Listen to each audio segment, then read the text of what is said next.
Шаруашылық 2013 жыл құрылды. Ең бастапқыда ірі қарадан бастадық. Сыбаға бағдарламасы бойынша 2013 жылы алдық. Ірі қара малын көбейтіп, өлін алып нетіп жатырмыз. Өзімізде 4 түрлік малдың барлығы бар. Жылқы малы, түйе малы, қой малы барлығы бар. Ірі қара 200 бастай болады. Түйенің саны 50-ге жетер-жетпес. Қой саны 150 бастай бар. Осы жердегі бордақылар ат көрініп отырғандар. Қалғандары туатын жайылымдағылар. Жылқының саны тура 100. Құлан бағдарламасы бойынша 2015 жылы алдық.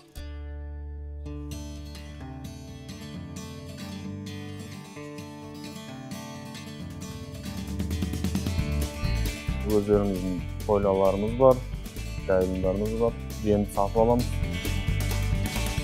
Шаруа қожалықта ат көрінішінде де 4 адам жұмыс істейді.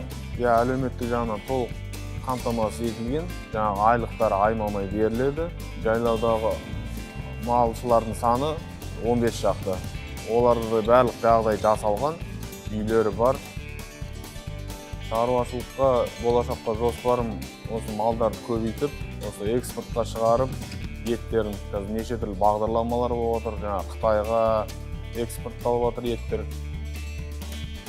Мемлекет тарапынан қолдаулар болып отыр. Сыбаға бағдарламасы бойынша субсидия алдық, план бойынша да субсидия алдық, көмек болып жатыр.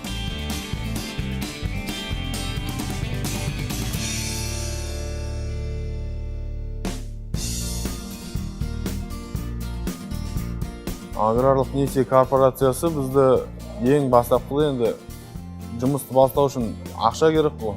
Оның пайызы аз болды.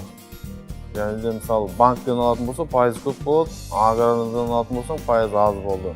Және өте тиімді болды. Енді субсидия деген программалар бар ғой. Бәріне тиімді болғаннан кейін осыдан бастады.